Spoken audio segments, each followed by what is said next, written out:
A new documentary just dropped on Vince McMahon. It's called Mr. McMahon. And even before it came out, like a day before it came out, Vince posted a statement on Twitter addressing it. His statement basically says he doesn't have any regrets, which is what everyone with regrets says. You stinkify your ass and then pretend it doesn't bother you and it was actually just part of your master plan.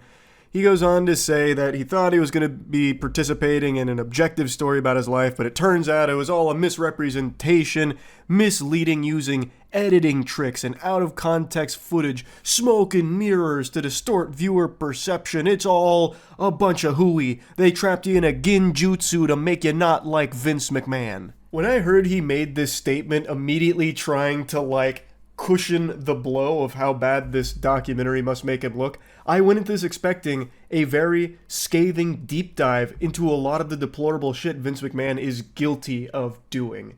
There's a lot of allegation, there's a lot of accusations around Vince McMahon, but there's a lot of factual, irrefutable proof behind some terrible, horrible shit he is guilty of.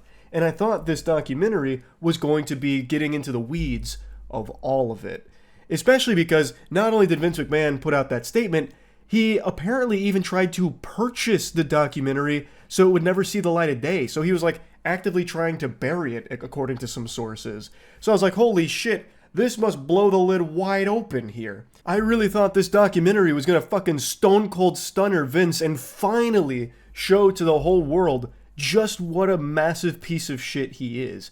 He has done so much illegal, deplorable, unforgivable trash throughout his career that it is shocking he is not behind bars. And I thought this documentary was going to aim to tell that side of Vince McMahon, to highlight all of those things. Go over the rape allegations, go over all of the sexual harassment, the sexual abuse, all kinds of horrible things Vince McMahon has been accused of over the years. I thought this was the documentary that was going to be dropping bombs and going really in depth on all of it with new information. But it doesn't. It's not that kind of documentary. It mentions them, it talks about them briefly and lets Vince have his statement on his perspective with all the lawsuits that he's been engaged with over the decades. I really thought this documentary was focusing on that element. That's the impression that I got from all of it, but that's not at all what it is. This docuseries is mainly telling the story of the rise of the WWF and how it became the juggernaut that it is today with the WWE. It talks about Vince and being a ruthless businessman and everything he did to not only grow wrestling, but grow the WWF into what it is now. It's like a journey through wrestling, through the years, with Vince McMahon at the helm leading the charge and everything he battled and overcame in order to grow the company. And it sprinkles in a lot of the awful shit like sexual abuse, like rape, in a couple of instances through some episodes, but it's never the focus. And I really thought it would be. Now, it's not bad by any means at all. It's a fine documentary, but it's mainly for people that don't know anything about wrestling or Vince McMahon. This is what I would consider an introductory course to the lore of Vince McMahon and wrestling.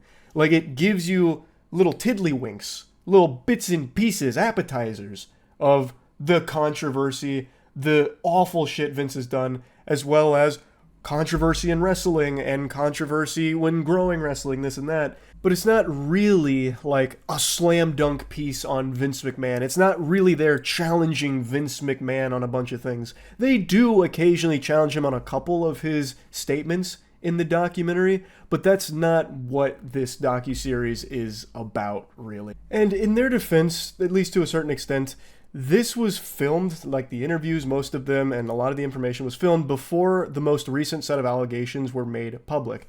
The Janelle Grant lawsuit. That's the one with all of the extremely graphic detail and the sex trafficking information, the stuff with all the poopy, which became a big talking point with all the feces and the defecation and just all of the really depraved acts of Vince McMahon that were discussed in the Janelle Grant lawsuit. This took place before that. It is mentioned in the documentary at the beginning as well as hinted at a little bit towards the end, and then the final episode has a little bit more on it, but it never really fully dives into it or talks about it at length. in the documentary, but it does just give you like the basis of it as opposed to giving you a deep dive on it. And I guess I just went in there under the wrong pretense. Like, I do think people that know nothing about it will walk away like, damn, this guy really is a villain. And man, the story of wrestling is crazy. But to anyone that knows anything about wrestling and anything about Vince McMahon, there's nothing new here. Except for the interviews. The interviews were pretty insightful. They don't offer new information, but hearing from someone like Vince McMahon directly is fascinating because it's like hearing from somebody that was born without feeling. Like, this is a guy with no remorse and no ability, I believe, to even feel an emotion other than ambition and greed. Like, that is everything, every fiber in his fucking DNA. And nothing else. No love, no sympathy. He is like the devil. One of the best examples of this is when the documentary brings up the alleged rape of Rita Chatterton. Rita Chatterton was a female referee in the WWF that accused Vince McMahon of raping her, and it led to a lawsuit. And the interviewer during the documentary brings this up to Vince McMahon to get his perspective. He claims it was consensual. And then I wrote this next part down verbatim, because this shit was stunning. Like, this shit, a lightning bolt could have hit me and it wouldn't have been as shocking as what Vince McMahon said next. After claiming it was consensual, he said, "Had it been rape, the statute of limitations had worn off." I'll read that one more time for a little double take, a replay on the Jumbotron. Had it been rape, the statute of limitations had worn off. Yeah, that sounds like something an innocent man would say. Yeah, certainly a not guilty person would say something like that, right? When I tell you I was so surprised I almost squeaked out a fart from my butt cheeks, I'm not lying. I couldn't believe I just heard him say that. Oh, no, it was consensual. Had it been rape, the statute of limitations had worn off anyway. Oh, yeah, shit out of luck, pal. Yeah, sorry about that. No, rape's bad, though. It wasn't that, but I mean, if it was, not much you could do about it. I went back and rewatched it just to make sure that I got the verbiage correct. It turns out I was a little off. What he said was, it was consensual, and actually, had it been rape, the statute of limitations had ran out. It's all kinds of crap like that people are digging up to try and have on you. Or what was it? To try and find something on you, I think is what it was. Like, that's the whole statement. That's the context. It's not like it's an out of context statement. And what preceded it was, he was talking about how, like, he's been accused of so many things like rape that, you know, he doesn't even, like, really pay it much of a mind anymore. So he just talks about this so nonchalantly. So even though the information there isn't new, that allegation of Vince McMahon raping Rita has been around for a long time. It is a new lens on it because now Vince weighs in, and wow, he expertly weighs in on it. Man, what a guy. But yeah, overall, there's no new info per se in it, but it is definitely interesting to hear the interviews and perspectives of, you know, some of the best wrestlers of all time and Vince McMahon himself directly talking about some of this shit. There's also a lot of, like, moments in the documentary where Vince McMahon says something, and then the documentary will show you the exact opposite to highlight how Vince McMahon just can't stop fucking lying most of the time.